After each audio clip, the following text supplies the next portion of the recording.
Nous recevons maintenant M. Georges Nemer, qui est le PDG de Enertech, qui va nous parler bien sûr d'énergie renouvelable. Tout à l'heure, nous avons reçu un de vos collaborateurs, en l'occurrence M. Francis Tourigny, qui nous a parlé du concept iCabin, un concept qui est fort reluisant pour l'Afrique. Mais vous, M. Georges Nemer, pouvez-vous nous présenter la société que vous dirigez? Enertech, c'est une association d'entreprises vue avec notre expérience qui date depuis 1994 en Afrique. On s'est toujours doté de partenaires technologiques qui étaient à l'avant-garde des nouvelles technologies et on s'est concentré sur le développement durable et spécialement dans les pays en développement qui est l'Afrique. On a fait des projets allant des constructions LEED aux fermes solaires. On a travaillé dans plusieurs pays allant de fermes solaires ou des installations de lampadaires solaires ou ce qu'on vient de finir à Conakry, à Kindia, en Guinée. C'est une installation de plus de 120 kW qui rend l'agence de la Banque centrale de la Guinée à Kindia presque indépendante de l'EDG qui est existé de Guinée. C'était une première parce qu'on a installé un centre intelligent pour coopérer, pour coordonner tous les détails, la production solaire avec les consommations de l'agence elle-même. On a utilisé des batteries lithium et tout est relié par Internet à notre bureau à Montréal, d'où on peut faire le monitoring des installations et faire les ajustements ou les updates qu'on doit faire à fur et à mesure.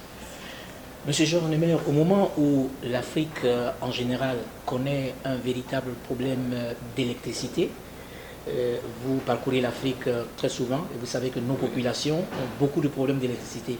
Est-ce qu'on peut dire, par votre entremise, que le concept iCabin est une solution durable pour l'Afrique? Okay. Disons, le problème en Afrique présentement, c'est pas que le problème majeur, moi, dans mon opinion, c'est que les réseaux nationaux aujourd'hui sont pas mal obsolètes ou désuets ou ne sont pas capables de fournir à la population en place. C'est pour ça qu'on a 93% de la population africaine en général qui est hors réseau, okay? Ce qui rend un peu la vie difficile. Et aujourd'hui, on sait que le réseautage, lui, c'est une demande financière importante pour n'importe quel pays.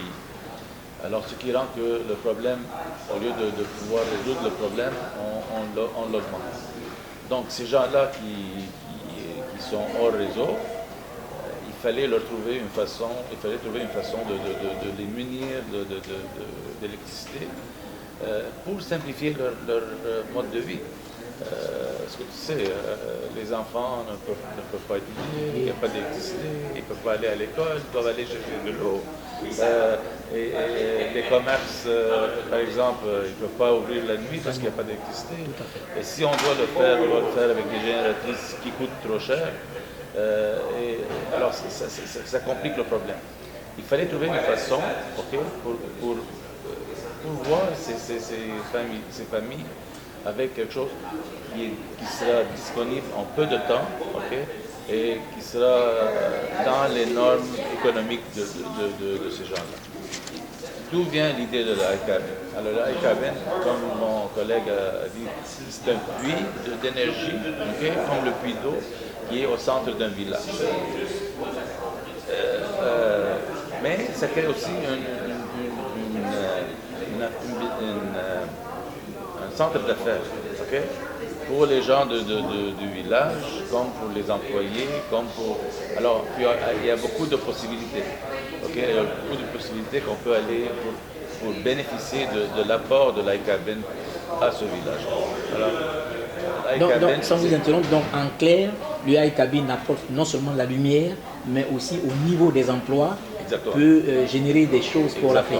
Exactement, c'est ça. Ok. Et pour terminer, Monsieur Georges Nemer, j'aimerais que vous nous disiez un mot sur le MUPEC, qui est une initiative de la firme AEI. Qu'est-ce que vous pensez de ce genre d'initiative? C'est excellent de rapprocher l'Afrique avec l'Amérique du Nord. Et en tout cas, je sais que pour nous, en Amérique du Nord et au Canada en particulier, on est loin de vraiment ce qu'est l'Afrique. On ne connaît pas l'Afrique comme on devrait la connaître. Il y a beaucoup de possibilités d'entreprises canadiennes d'aller investir dans les pays de l'Afrique, okay, et vice-versa. Okay. Il faut créer ce rapport pour qu'on puisse se connaître davantage et ainsi trouver les problèmes et les solutions et pouvoir avoir un certain pont humain et technologique entre ces deux continents. L'Afrique, c'est un continent immense, avec beaucoup de richesses, okay? Beaucoup de possibilités, beaucoup d'opportunités. Puis c'est à nous, les Canadiens ici, à travers ces forums, de pouvoir bénéficier de l'apport de ce forum vis-à-vis de l'Afrique. Je vous remercie beaucoup, monsieur. Merci à vous.